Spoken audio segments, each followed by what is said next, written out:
time. And Sal, thank you so much for volunteering as always. You are such an amazing asset to all of us. So we do appreciate you very much. Um, and I guess we'll just kick it off.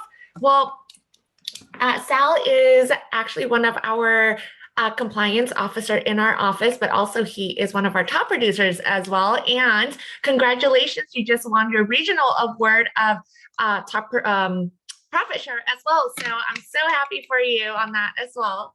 Oh, you're on mute. Right. Thank you.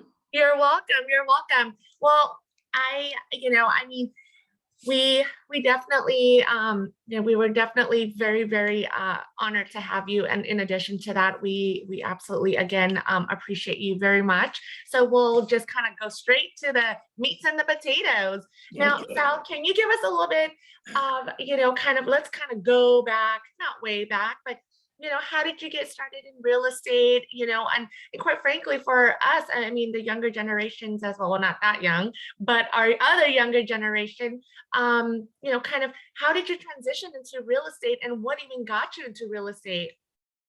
Well, as a young man, actually, I was like a Frito-Lay delivery salesman. But actually, my family, my wife and mother-in-law encouraged me to go into real estate. I had a couple of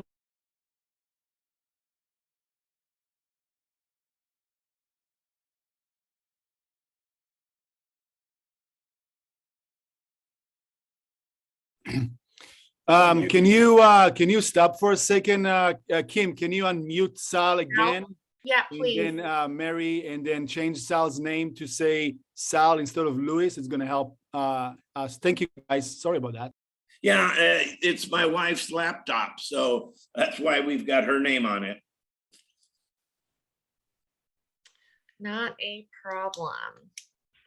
Can you hear me? Yes, you're good to go. Well, shall I start again? Yes, please.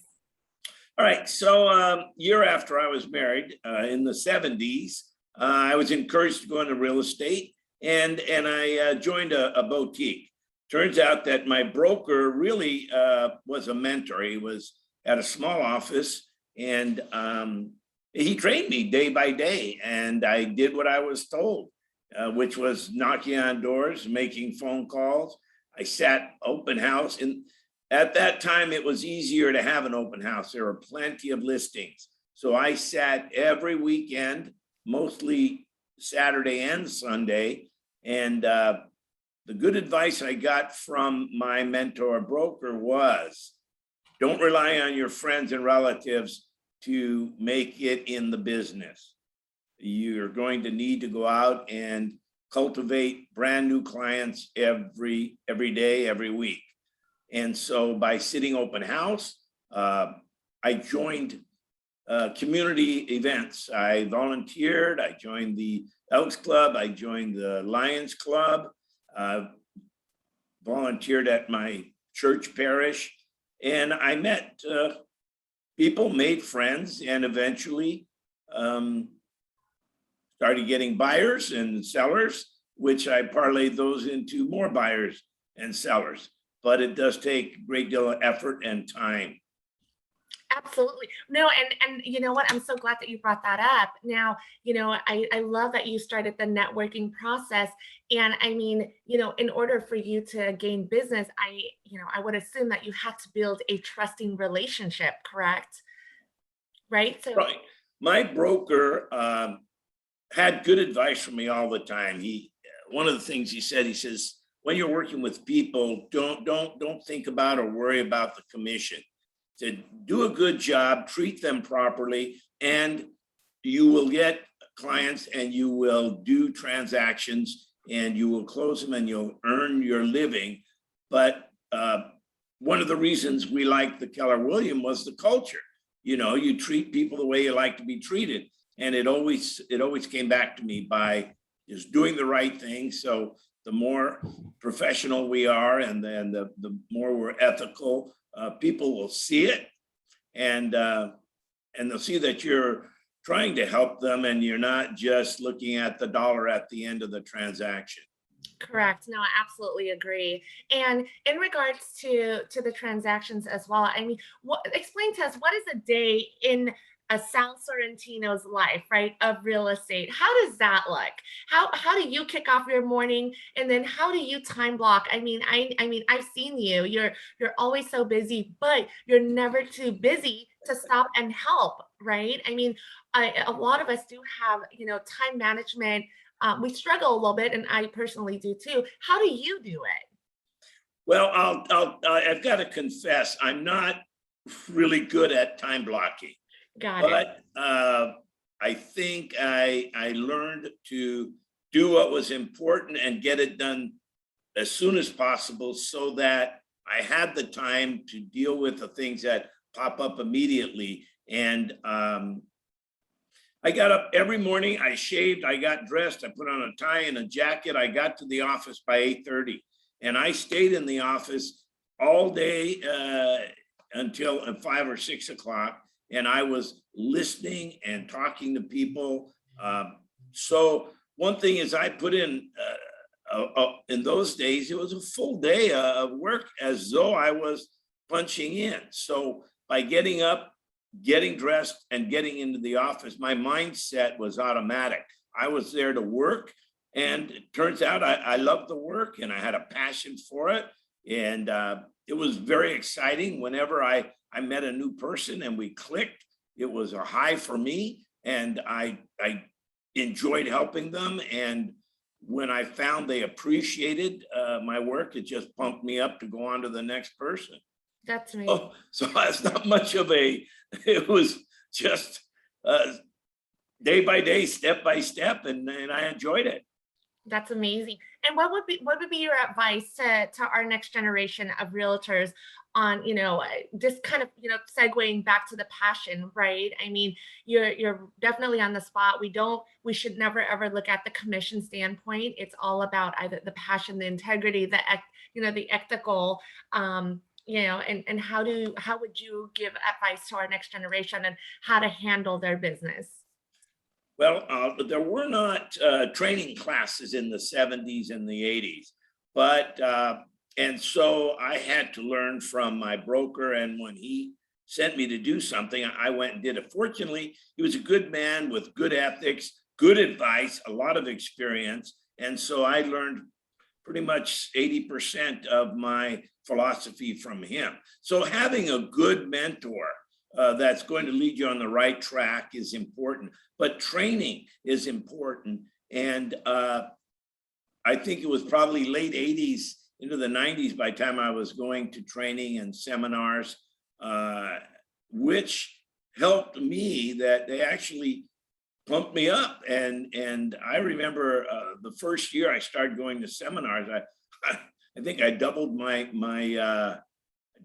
business. And then when I learned about having a database and touching that database, I doubled my business again. So training is important. You can have a great deal of passion and enthusiasm and excitement, but you need to focus it in a direction that's going to be productive. Right, agreed. No, and you are definitely correct. I mean, our office and KW in general is so good in training. So, we definitely take advantage of that all the time. Awesome. Now, what about, let's segue it into production. I mean, you double your business, and it sounds like you're constantly growing your business year over year. How does that entail, and how do you feel every time you basically kind of crack that last year's momentum, and you push forward, and constantly growing year over year? How does that feel, and how do you continue breaking that ceiling as well? Well, I can't say that I continue breaking the ceiling, to be honest with you. As you know, real estate, some years the market is a little looser, and some years it's a little tighter. But what I did do is thrive, even in some of the skinnier years when I didn't have quite as many transactions that I would have liked to.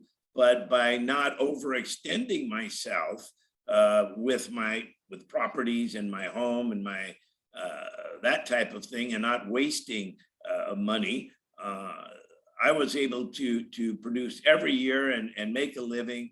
I was more concerned about and feeling better about having those 10, 15, or 20 people that I worked with in those years appreciate me. And the main thing was, now 80% of my business is repeat and referral. And I stay in touch with everyone that I've had a transaction with every month in one way or another. And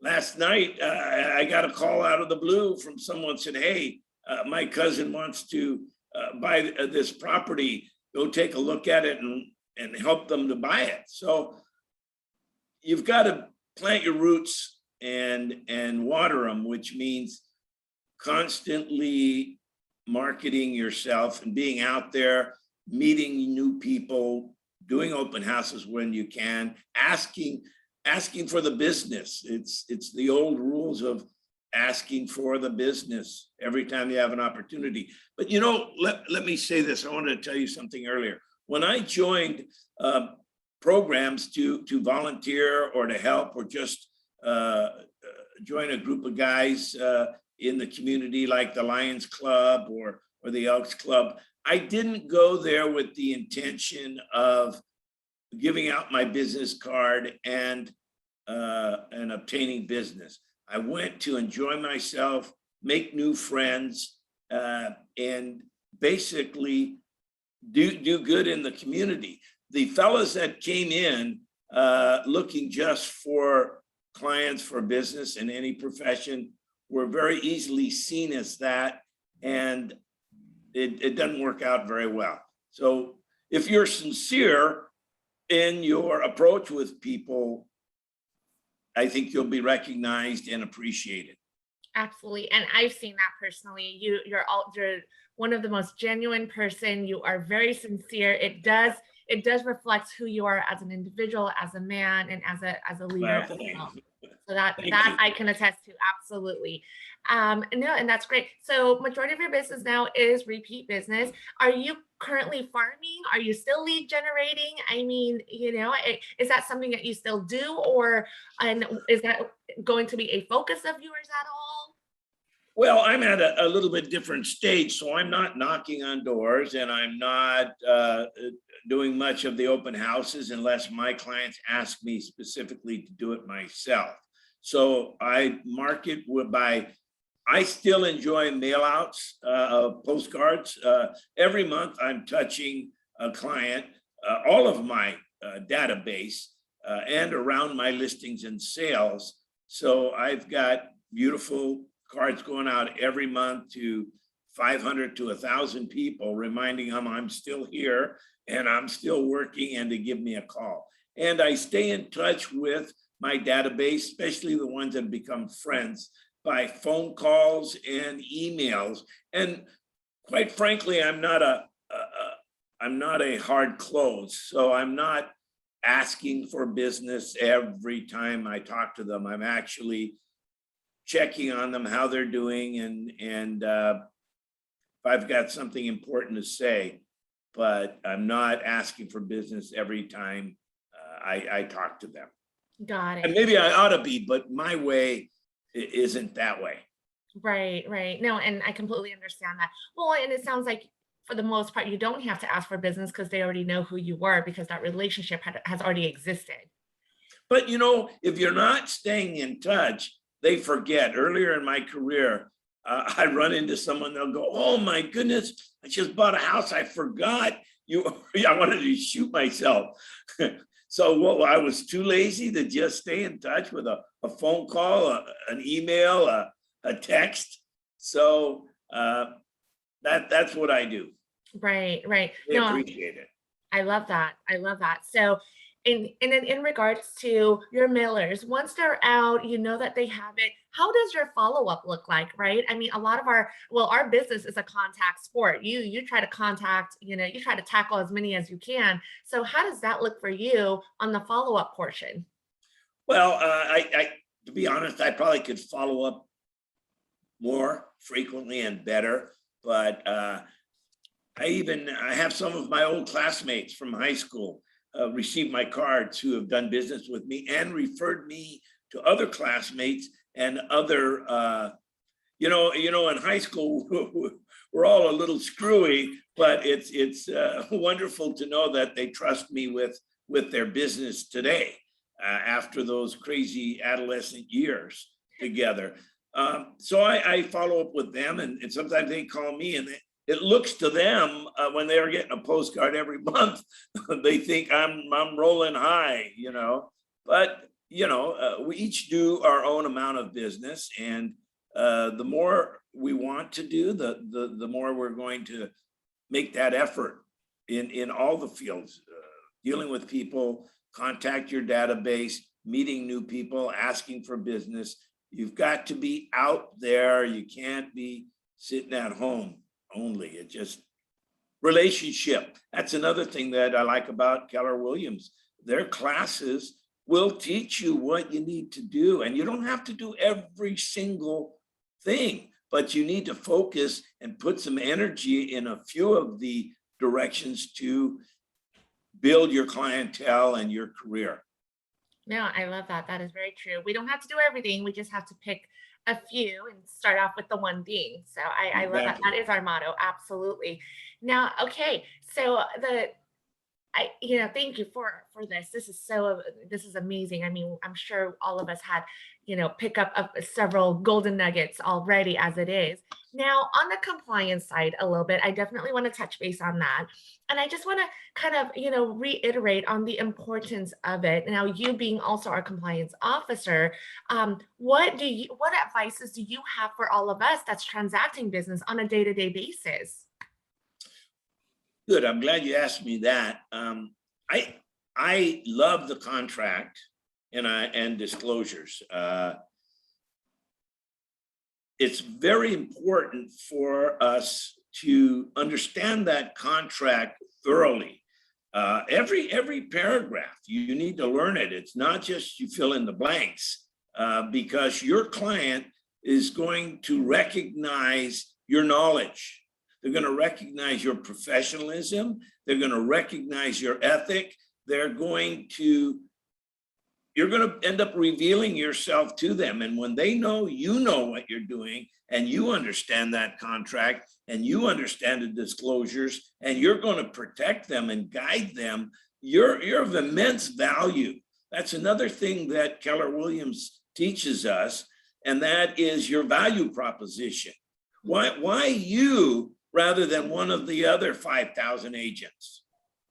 And I've made every year, I've done well supporting my family with that philosophy. People appreciate you, and they will call you back, and they will refer you when they know you're ethical, honest. Most people just want a brand new agent. When you're honest and enthusiastic, they want to work with you. You just have to be knowledgeable as well. You don't want to make mistakes with their money. So I think if you learn the contract, that's why I enjoy compliance, and I enjoy passing on what little knowledge I have to all of you, so that you will do well.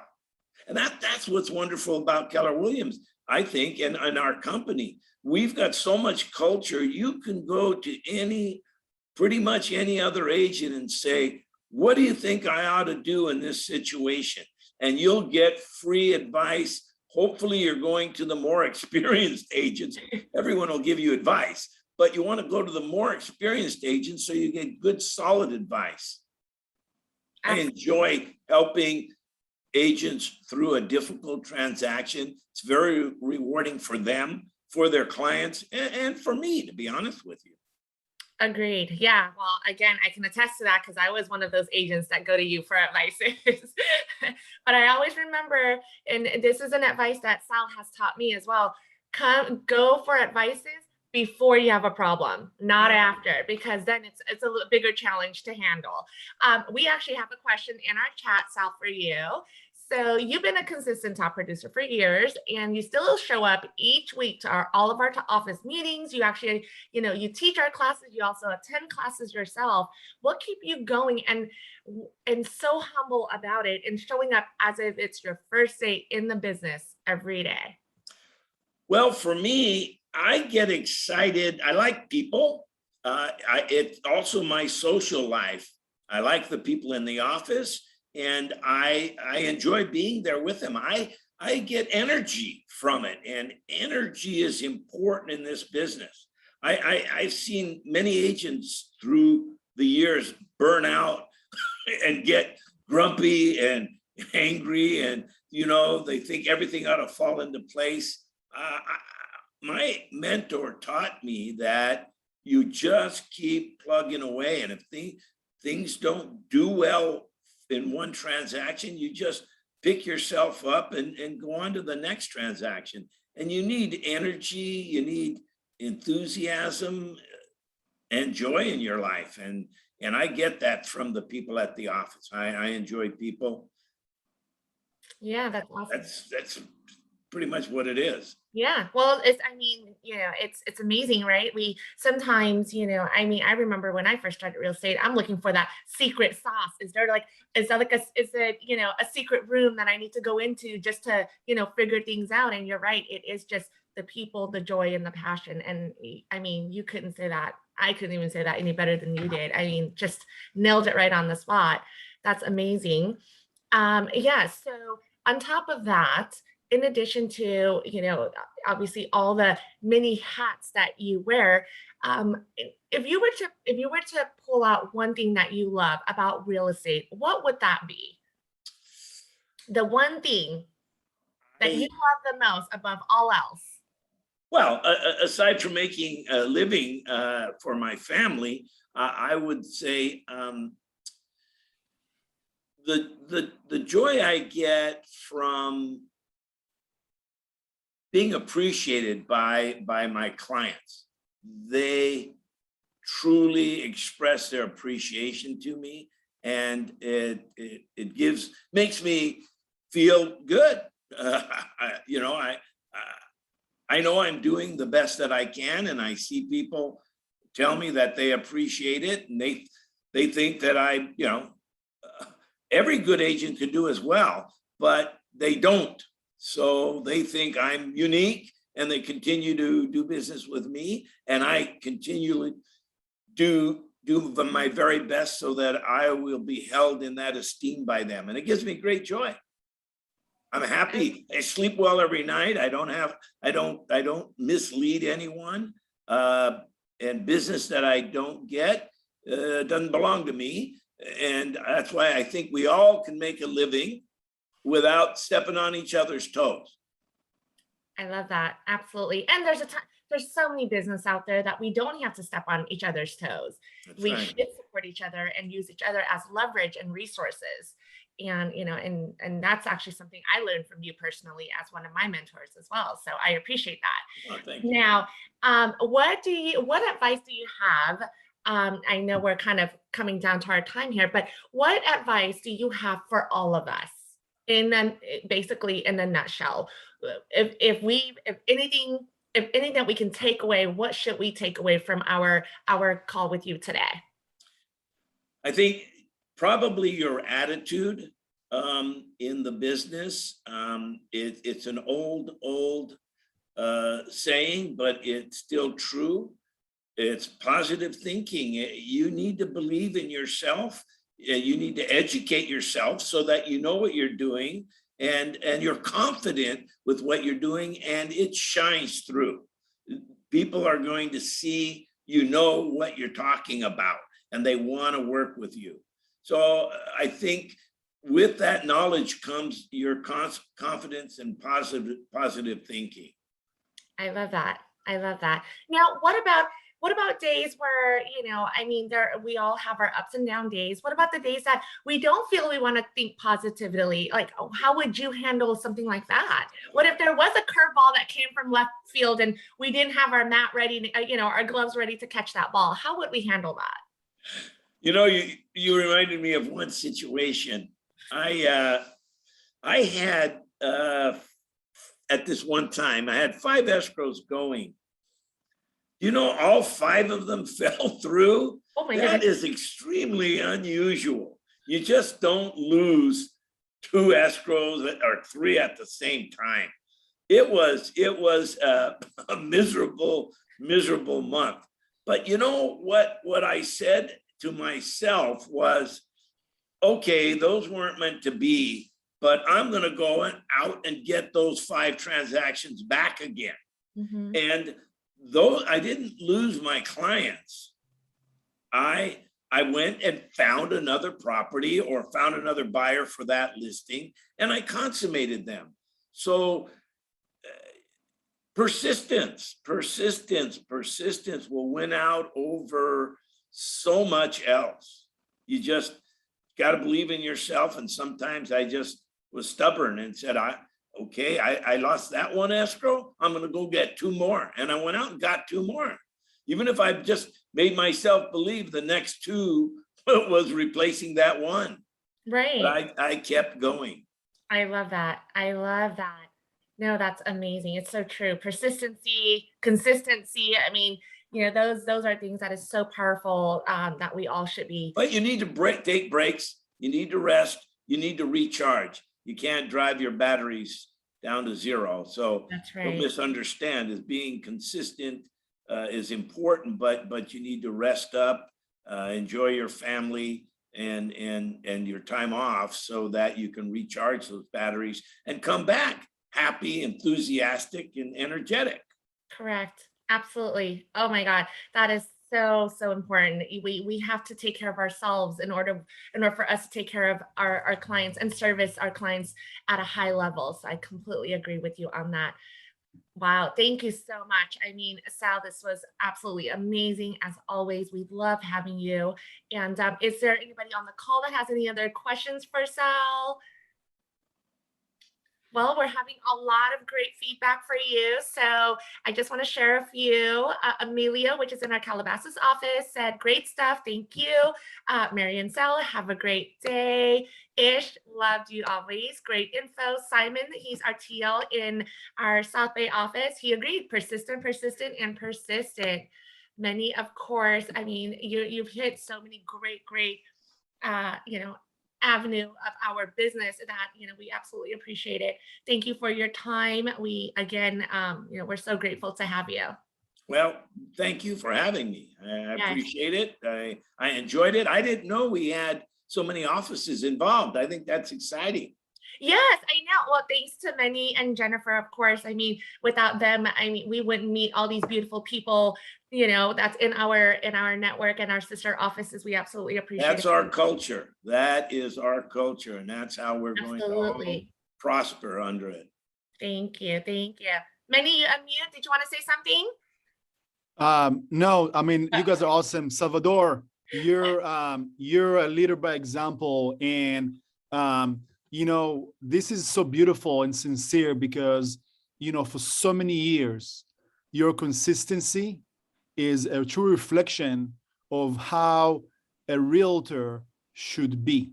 Mhm. And the decency behind it, the excitement, the enthusiasm, the humility, because people, if whoever's on the call, if you're 10 years or under in the business, you need to study the history of the practice through people like Sal, because they bring the different generation of practice, but that was kind of lost in the years of the, I guess, post 90s, if you may, the last 20 years, that the integrity of the accessibility to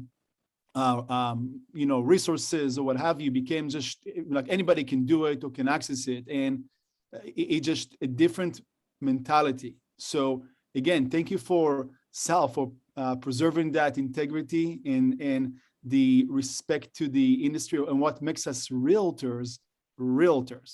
So thank you for that. Absolutely. You're welcome. Awesome. Thank Well, you. thank you so much, everyone. Really appreciate all of you. Thank you for being with us this morning.